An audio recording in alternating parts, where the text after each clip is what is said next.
السلام علیکم ناظرین، سنہرا دور نیوز کے ساتھ میں ہوں تحسین چودھری۔ چیئرمین سینٹ کی جانب سے مخدوم شاہ محمود قریشی کو کیچڑ اچھالنے کی سہولت۔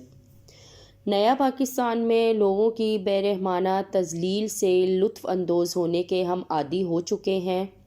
عمران خان صاحب اور ان کے حامیوں کا دوسروں کی بھید اڑانے کے عمل پر مکمل اجارہ ہے۔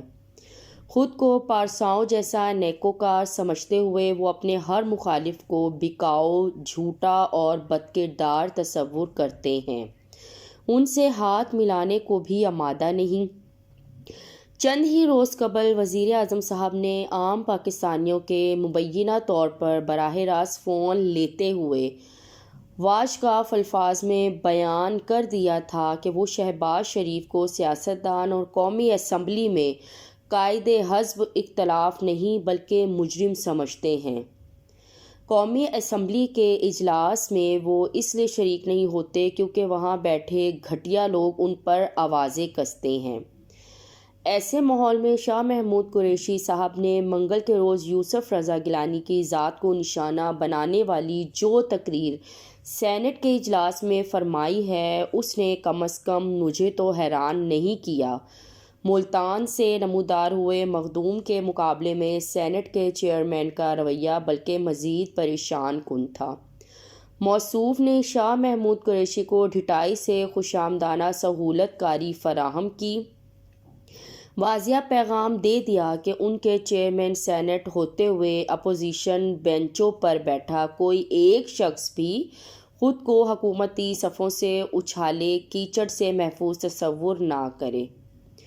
صادق سنجرانی نے اپنے ایوان کے قائد حزب اختلاف اور سابق وزیر اعظم یوسف رضا گیلانی کی شاہ محمود قریشی کے ہاتھوں بے رحمانہ تذلیل کے لیے جو کردار ادا کیا، اسے سمجھنے کے لیے ضروری ہے کہ یاد رکھا جائے کہ پارلیمان کے قواعد و ضوابط میں پالیسی بیان نامی شے کا ذکر بھی ہے۔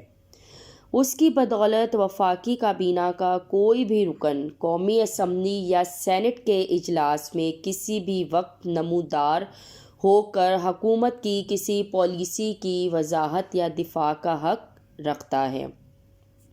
پالیسی بیان مگر تحریری صورت میں لکھا ہونا چاہیے۔ اسے پڑھنے کے بعد متعلقہ وزیر اراکین پارلیمان کی جانب سے اٹھائے کسی سوال کا جواب دینے کا پابند بھی نہیں ہوتا۔ یہ دونوں نکات ذہن میں رکھے بغیر آپ سنجرانی کی فراہم کردہ سہولت کاری کو جان نہیں پائیں گے۔ منگل کے روز سینٹ کا اجلاس ختم ہونے سے چند ہی لمحے قبل شاہ محمود قریشی دندناتے ہوئے ایوان بالا میں وارد ہوئے۔ وہ اپنی نشست پر براجمان تھے کہ سینٹ چیئرمین نے انہیں پالیسی بیان پڑھنے کی دعوت دی۔ ان کی دعوت سے واضح ہو گیا کہ صادق سنجرانی کو پہلے ہی سے شاہ محمود قریشی کو مائک دینے کا حکم مل چکا تھا۔ وزیر خارجہ جب تقریر کے لیے کھڑے ہوئے تو ان کے ہاتھ میں کوئی تحریری بیان نہیں بلکہ کاغذ پر لکھے چند نکات تھے۔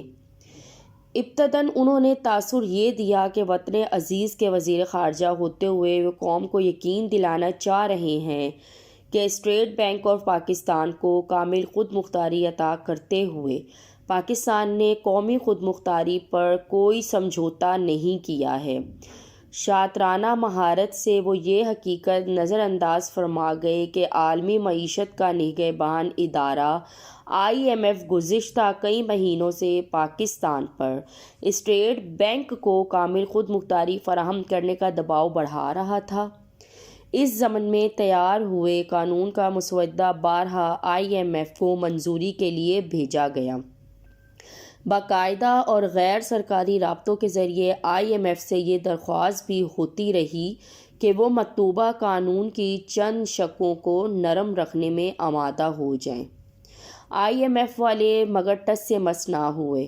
اسٹیٹ بینک آف پاکستان کو خود مختاری فراہم کرنے والے قانون کے سرسری دفاع کے بعد شاہ محمود قریشی صاحب نے اپنی توپوں کا رخ یوسف رضا گیلانی کی جانب موڑ دیا۔ قائد حزب اختلاف کے خلاف دانت پیستے ہوئے الزام لگایا کہ وہ قومی اسمبلی سے ووٹ خرید کر سینٹ میں در آئے ہیں۔ ووٹوں کی مبینہ خریداری کے لیے یوسف رضا گیلانی کے فرزند جو رابطہ کر رہے تھے وہ ویڈیو پر ریکارڈ ہو چکے ہیں۔ ان کی بنیاد پر الیکشن کمیشن میں گیلانی صاحب کا انتخاب بھی چیلنج ہو گیا ہوتے ہوئے ایوان بالا کا نام نہاد محافظ صادق سنجرانی ایک لمحہ کو بھی یہ جرأت نہیں دکھا پائے کہ شاہ محمود قریشی کو آگاہ کرے کہ پالیسی بیان محض کسی حکومتی اقدام کی وضاحت یا دفاع کے لیے تحریری طور پر تیار کیا جاتا ہے۔ وزراء ایسے بیان کو کسی سیاسی مخالف کے خلاف رقیق فرقے بازی کے لیے استعمال نہیں کر سکتے۔ سنجرانی کی خاموشی نے شاہ محمود قریشی کو بلکہ کھلا میدان فراہم کر دیا۔ تحریک انصاف کے سرکردہ رہنما ہوتے ہوئے بھی شاہ محمود قریشی نواز شریف کے نام سے منسوب مسلم لیگ کے دردمند ہو جانے کا ڈرامہ بھی رچاتے رہے۔ نہایت فکر مندی سے انہیں متنبہ کرتے رہے کہ وہ یوسف رضا گیلانی کو ملتانی ہوتے ہوئے کئی برسوں سے بخوبی جانتے ہیں۔ وہ مصر رہے کہ یہ شخص بکاؤ ہے، جان بوجھ کر گزرے جمعے کے دن سینٹ کے اجلاس سے غیر حاضر رہا۔ شاہ محمود قریشی پریشان تھے کہ یوسف رضا گیلانی مسلم لیگ نون کو مسلسل دھوکے میں رکھے ہوئے ہیں۔ موصوف نے وعدہ کیا تھا کہ وہ سینٹ کے چیئرمین منتخب ہو بھی نہ پائیں تو قائد حزب اختلاف کا منصب اس جماعت کے نامزد کردہ شخص کے پاس دیکھنا چاہیں گے۔ گیلانی صاحب مگر جب چیئرمین سینٹ منتخب ہونے میں ناکام ہو گئے تو بقول قریشی حکومتی صفوں سے اپوزیشن بینچوں کی جانب آئے۔ دلاور خان گروپ کی مدد سے قائد حزب اختلاف کے منصب پر قابض ہو گئے۔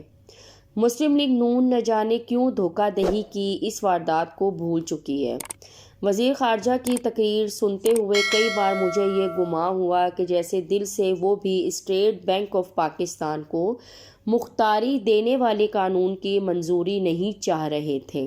انہیں دکھ ہے کہ مذکورہ قانون کی منظوری روکنے کو یقینی بنانے کے لیے قائد حزب اختلاف گزرے جمعہ کے دن اجلاس میں موجود نہیں تھے۔